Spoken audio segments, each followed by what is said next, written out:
Welcome back to In Case You Missed It. We have many updates to discuss this week, but the Portland Trailblazers are the center point of the video as they are actively destroying their future intentionally. Updates on free agent signings and the trade market as well in this video, as it is the weekly recap if you are new. Aggression on the trade market is something the Trailblazers lacked during the Dame era, but now they are aggressive in their quest to trade away the two best players on their team, Anthony Simons and Jerami Grant. It is easy to understand why this is happening as they are in a rebuild, but they are seriously lacking the awareness that with them aggressively looking for trade partners, the returns they may get do not come close to matching the value of the players they are looking to trade. Jerami Grant, for example, just averaged 21 points while shooting 40% from 3 as a premier defender in the league, and the team the Blazers are in most trade talks with is the Los Angeles Lakers, who quite literally have zero lucrative assets that the Blazers could use. And with Jerami Grant's contract being hefty and nearly untradeable for most contenders or even wannabe contenders, an offseason trade involving Grant is utterly stupid because no team is desperate enough to overpay in a trade right now. Waiting until the deadline or mid-season will open up infinitely more trade avenues as teams become increasingly desperate, especially in the West. Right now, Grant has interest from the Warriors, Pacers, Rockets, Heat, Mavericks, Kings, and Spurs, and by the trade deadline, some of these teams will be ready to overreact to their start of the season and spend big on Grant. But right now, the risk is not worth it for these teams, and to be aggressive in trading him for a subpar package is absolutely stupid. But even more stupidly, the Blazers are aggressively pursuing an Anthony Simons trade. Anthony Simons is one of the best young players in the NBA, and he is on a very team-friendly contract for the next few seasons, and extending him will be no problem. But the Blazers are looking to move him to focus on the development of Scoot Henderson. Now, Scoot could be good, but what we saw last year, trading away a proven young talent for a huge question mark, is not smart and could ruin the Blazers' future. My question is, why would you not trade Simons to help Dame, but be willing to trade him to develop a new young guard? It literally makes absolutely zero sense, and given the fact that the Blazers will most likely be trading one of Grant or Simons this offseason, the move they will make will either set their franchise back in terms of assets, or the future of the team will take a massive hit despite making improvements in the offseason that I for one loved. But they are destroying the team, and they will destroy the team if they trade away one or both of these players. Now, if they get a package that is good, obviously I'm okay with it, but they're not getting a good package right now. No player except for Lauri Markkanen is being traded for a good package right now, and if they were going to be traded for a good package, it would have already happened earlier in the offseason. Jarrett Allen got a payday this week as he and the Cavaliers agreed to a 3-year, $91 million contract extension. Last season, Jarrett Allen played out of his mind on both ends, and a huge difference in his game compared to years prior was his playmaking ability, as it made a massive improvement on that end. His ability to pass from the high post or low post this season elevated the Cavaliers' offense to a new level we had not seen in years prior.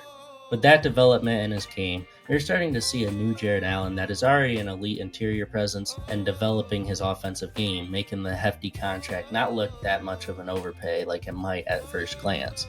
Now it is a huge contract for him and could be a disaster if he and Mobley get embarrassed in the playoffs together again, but he is going to be essential to what new coach Kenny Atkinson is going to try and implement for the Cavs on defense. Slight overpay, but justifiable. Jarrett Allen was probably the only big extension this week, but Julius Randle became eligible for one on Saturday, and now the Knicks are faced with a tough question. Extend Randle on a max contract, hope he takes a pay cut, or make this his last season in New York, whether they trade him or let him walk. Most Knicks fans would say the third option, given his track record in the postseason, and you cannot blame that opinion. But you also do have to consider that he made massive improvements in 2023, but unfortunately got injured in the playoffs, leading to the dip in play. Now, if he didn't get hurt and played like 2021 playoff Randle, the third option would be the easy answer. But the Knicks team as a whole is a lot better than it was, so realistically, they could afford a Randle experiment, but in all likelihood, this is Randle's last season in New York, knowing he will not take a pay cut and understanding that his play can be detrimental to a team, as he does not effectively play with his teammates, causing the offense to be completely out of sorts. I anticipate him being traded at the deadline if he is having a quality first half this season, since his value will be up there if he is playing well. The Knicks were also able to retain Precious Achiuwa in free agency, in case you missed that. The Grizzlies were also able to re-sign sharpshooter Luke Kennard on a more team-friendly deal and hopes to have solid depth this season, knowing the injury history with just about every key player for Memphis. Summer League surprise Cole Swider signed a 1-year non-guaranteed deal with the Indiana Pacers. Devontae Graham is headed to Portland.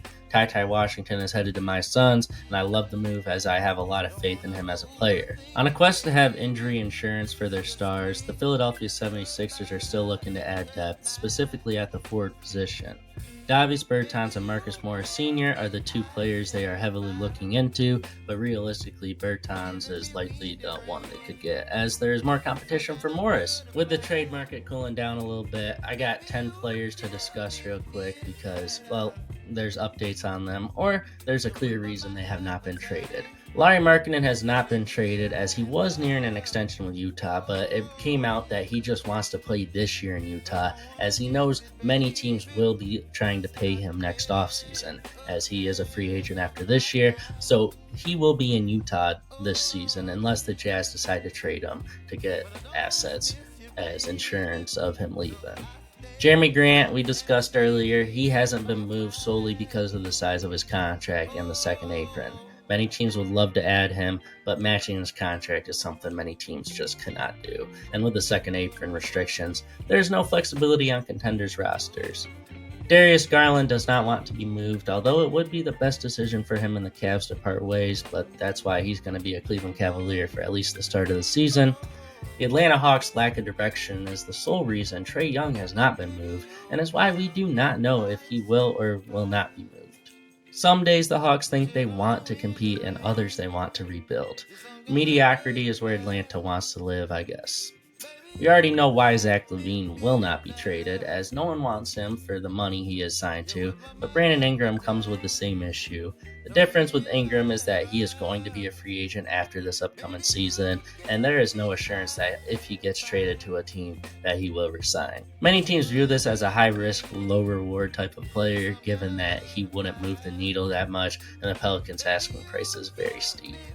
Veteran point guard Dennis Schroeder is weirdly still on the Nets, as many teams are in desperate need of a backup point guard that can impact the game in the way he can. My guess is that the Nets are waiting until the deadline, as more teams will become more desperate and willing to overpay, but who knows what the Nets' plans are. I doubt they even know. Bruce Brown is a weirder name on this list because everyone wants him, but no one can logistically afford to trade for him. It is just that simple. One of the more intriguing players that could potentially be on the move is Colin Sexton. Sexton was elite last season, and no matter how you want to look at it, you cannot ignore that he could fit in with just about any team perfectly. So it isn't as much a matter of who can realistically get him, rather it is who is smart enough to get him. Anthony Simons is the last name we will discuss, and as I said earlier, the Blazers would be smart to hold on to him, and the reason he is yet to be moved is because there is an intelligent hesitation to trade him.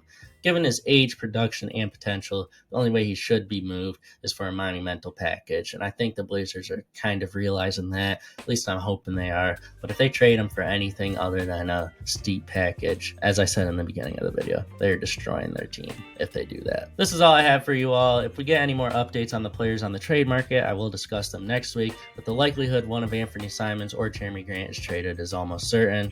This has been another episode of In Case You Missed It, the weekly recap on this channel.